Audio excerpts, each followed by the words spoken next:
तो आगे देख के इन्फिनिटी कासल मूवी और इतनी सारी एक्शन फाइट्स, बैडेस्ट मूवमेंट्स वगैरह देख के अब तुमको लग रहा हो कि भाई इतने हसीरास को इंट्रोड्यूस करा देंगे, इतने सारे फाइट्स, तो आखिर सबसे स्ट्रॉन्गेस्ट हसीरा है कौन? वेल चिंता मत करो, तुम्हारे डाउट मैं आज के इस वीडियो में कंप्लीट करने वाला हूँ, प्रॉपर डाउट सुलझा दूंगा, कंफ्यूजन खत्म कर दूंगा, क्योंकि आज मैं रैंक करने वाला हूँ सारे हसीरास को फ्रॉम वीकेस्ट टू स्ट्रॉन्गेस्ट। तो चलो बिना किसी देरी के वीडियो को स्टार्ट करते हैं। तो सबसे पहले नंबर 9 पे आती है सिबुनो। वेल सिबुनो सबसे हाइट में छोटी, बॉडी में छोटी, हाथ वगैरह सब मतलब और सबसे छोटी हाइट, सबसे छोटी कैरेक्टर है। और तो और इसका जो ब्रीथिंग टेक्निक है ना वो भी बहुत कमज़ोर है, मतलब ये कॉम्पैक्ट के मामले में, पावर के मामले में, ब्रीथिंग टेक्निक के बारे में बाकी हर से बहुत वीक है। बट इसका मतलब ये नहीं कि ये कमज़ोर है। एक्चुअली ये किसी भी डीमन को ट्रेडिशनल वैसे जो तरीका होता है, तो खोपड़ी को काट के खोपड़ी उड़ा देना, उसमें बहुत मतलब कैपेबल है ही नहीं। तो ये यूज़ करती है अपना एक मॉडिफाइड वर्जन, जिसमें एक ये होता है नेचुरल स्वॉर्ड जिससे हम डीमंस को मारते हैं, ये उसका एक मॉडिफाइड वर्जन यूज़ करती है, जो बेसिकली दिखने में तुमको लगता है कि नीडल की तरह, कैसे सुई की तरह। तो फंक्शन होता है कि वो आगे से बहुत पॉइंटेड है, तो किसी भी डीमंस में एकदम बहुत फ्लेक्सिबिलिटी से स्पीड में घुस करके उसके अंदर एक पॉइजन इंजेक्ट कर देता है, जो बहुत डेडली होता है। ऊपर से बात करें अगर सिनोमो की ब्रीदिंग टेक्निक को, तो ये यूज़ करती है इंसेक्ट ब्रीदिंग को, जो बेसिकली यूज़र को अलाउ करता है अलग अलग इंसेक्ट पे मूवमेंट को मिमिक करने के लिए, जिससे वो बहुत ही फुर्ती से किसी भी इंसेक्ट की मूवमेंट को कॉपी करके अपने ये मिरर स्वॉर्ड से किसी भी के डीमन के अंदर ऐसे मतलब वो होता है ना पॉइजन, उसको इंजेक्ट कर देती है, जो बहुत डेडली हो सकता है। तो अब नंबर 8 पे आता है तेंगेन सामा, यानी कि तेंगेन उजी। वेल तेंगेन उजी है हमारा वेरिएट साउंड हशीरा, और ये बाकी हशीरा से बहुत अलग है, क्योंकि ये एक सिर्फ हशीरा नहीं है, ये एक हशीरा होने के साथ साथ एक निंजा भी है, जो इसको बाकी हशीरा के अलावा मूवमेंट और स्पीड में थोड़ा ज़्यादा मतलब कंपैबिलिटी या फिर यूज करो पावर्स देता है। क्योंकि ये निंजा तो इसके सेंस में बहुत स्ट्रॉन्ग है, और तो ये निंजा है इसीलिए ये कोई नॉर्मल लिटरल ब्लेड को यूज़ नहीं करता, ये यूज़ करता है दो शार्प क्लेवर्स को, जो इसके साउंड ब्रीथिंग को बहुत अच्छे से कंपैक्ट करते हैं। और तुम इसकी स्ट्रेंथ का अंदाजा इसी वजह से लगा सकते हो कि तुमको वो फाइट याद होगा जब एंटरटेनमेंट से इसने फ्लाइट एकदम फ्लैशी एक्शन देखा था। भाई क्या एक्शन था वो, लिटरली माइंड ब्लोइंग एक्शन था वो, और ऐसा एक्शन मैंने अभी तक ये कहीं और जो मैं अभी देखा ही नहीं है। बाकी बात की जाए इस ये इतना नीचे क्यों है, वेल ऐसा इसीलिए कि जिस ये ब्रीदिंग पे यूज़ करता है साउंड ब्रीदिंग, वो बाकी ब्रीदिंग टेक्निक के मुकाबले में थोड़ा भी क्या, सो आई गेस इसके लिए ये स्पॉट एकदम परफेक्ट है। वेल नंबर 7 पे आती है हम सबकी चाहिए थी लव हशीरा मित्सुरी। अब मित्सुरी सान की तुम बॉडी में मत जाओ, जितनी वो नाजुक की कली दिखती होती है नाजुक है नहीं। वेल वो बहुत स्ट्रॉन्ग है, उसकी बॉडी लिटरली इतनी स्ट्रॉन्ग है कि तुम इससे 100 बंदों को अकेले पेल सकती है। अब बात करें कि कितनी स्ट्रॉन्ग है, कैसे है, मतलब इतनी स्ट्रॉन्ग है तो ऑफकोर्स खाने के कारण है, ये ठूस के खाती है, और इतना खतरनाक बॉडी रखने खाना जरूरी है। बट वेल एक बात बताऊँ, इतने खाने के कारण इसकी एक बार शादी टूट चुकी है। पर मित्सुरी तुम चिंता मत करो, अगर तुम्हारी टीम होती तो शादी पक्की हो जाती, वो भी एक नहीं 10 बार हो जाती।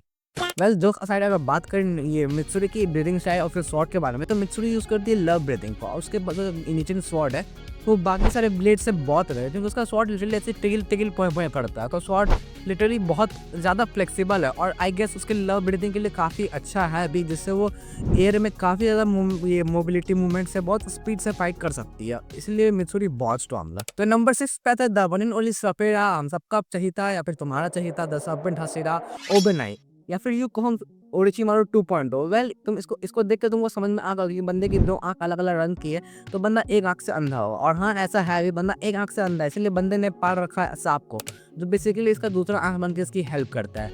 इसके अलावा अगर बात करें ओबेनाई की ब्रीदिंग टेक्निक की, तो ओबेनाई यूज़ करता था सर्पेंट ब्रीदिंग, और सर्पेंट ब्रीदिंग बेसिकली सांप की मूवमेंट से कॉपीड है।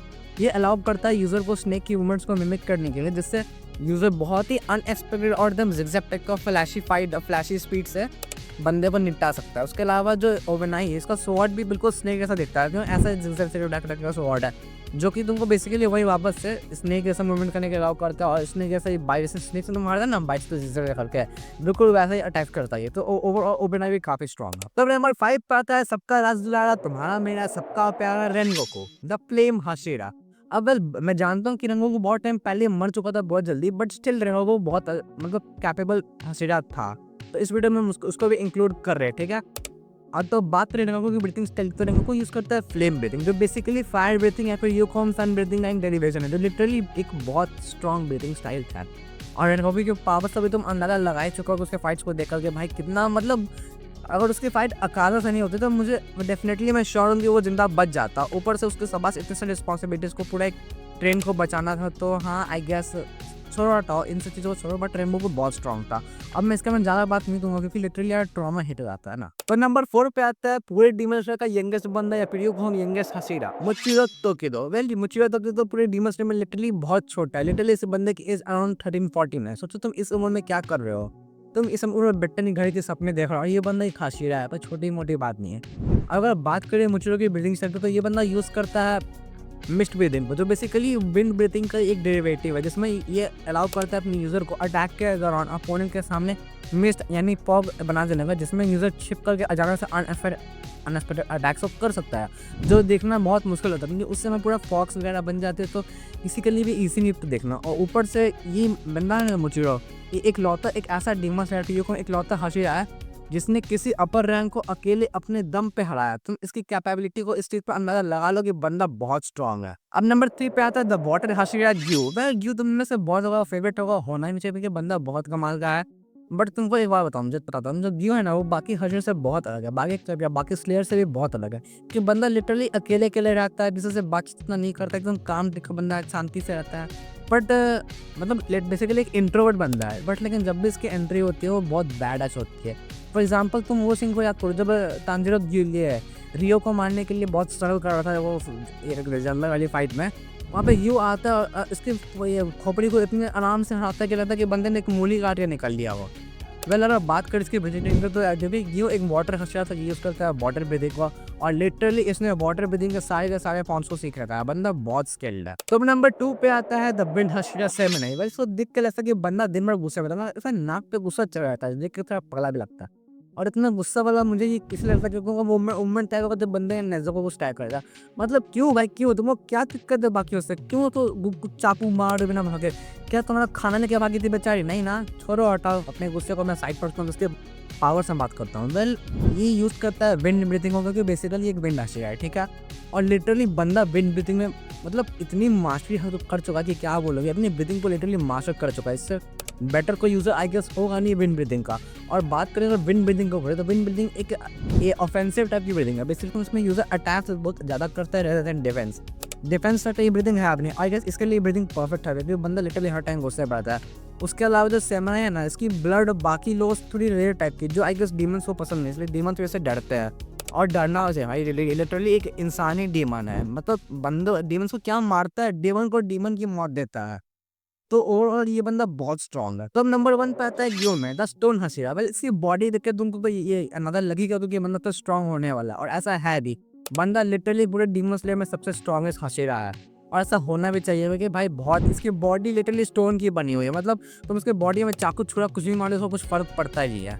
और इसके अलावा ग्यो में अंधा भी है, और अंधा होने के बावजूद आई डोंट नो कैसे अपने अपोनेंट्स को देख पाता है, बट बंदा बहुत स्ट्रॉन्ग है। और ग्यू में यूज़ करता है स्टोन ब्रीथिंग, और स्टोन ब्रीथिंग लिटरली इतनी स्ट्रॉन्ग ब्रीथिंग स्टाइल है कि तुम इसका पावर को एक नॉर्मल निटिंग स्वॉर्ड में यूज़ नहीं कर सकते। इसलिए ग्यू में एक स्वॉर्ड की जगह पे यूज़ करता है एक एक्स को और एक स्पाइक टाइप का बॉल, मतलब एक लोहे की बॉल जिसमें स्पाइक पर लगा होता है। आई डोंट नो उसको बोलते क्या, तो मैं उसको स्पाइक बॉल बोल रहा हूँ यहाँ पे, ठीक है। और आई गेस ये जो है ना वेपन, वो यूमी के लिए लिटरली एक परफेक्ट मैच है उसके ब्रीथिंग से, और इतना destructive power, oh my God, literally boom. तो हाँ, ये थे मेरी पर्सनल हशीरा रैंकिंग जिसको मैंने खुद के ओपिनियन में डिसाइड किया। और एक बात क्लियर कर दूं कि मैंने इसमें तांजिरो, जेनेत्सु और इनोसुके इन तीनों को रैंक नहीं किया क्योंकि अगर तुमने इन्फिनिटी कासल मूवी देखी होगी तो तुमको पता होगा कि तांजिरो, जेनेत्सु और इनोसुके अभी तक इस हशीरा बने नहीं, और कोई चांस है भी नहीं कि आज के हशीरा बनते हैं। बट फिर भी अगर मुझे इनको रैंक करना होता तो मैं तांजिरो को रैंक करता अराउंड गियो और सेमिनाई के बीच में, जेनेत्सु को रैंक करता अराउंड रेनगोकू के आसपास, और इनोसुके को रैंक करता ओबनाई और मित्सुरी के आसपास, ठीक है। तो वेल ये सारी मेरी पर्सनल ओपिनियंस थी। अगर तुमको लगता है कि मेरी रैंकिंग थोड़ी गलत है या फिर तुम्हारी कोई अलग ओपिनियंस है तो तुम अपने ओपिनियन कमेंट में ड्रॉप करो, मैं उसको जरूर चेकआउट करूँगा। बाकी अगर तुमको वीडियो पसंद आया तो वीडियो को लाइक कर देना, एक लाइक मुझे बहुत मोटिवेट करता है। फिर चैनल में नया को सब्सक्राइब करो क्योंकि तुमको यहाँ पे ऐसे धमाकेदार कंटेंट मिलते रहते हैं। मैं मिलता हूँ तुमसे अगली वीडियो में, तब तक के लिए सायोनारा।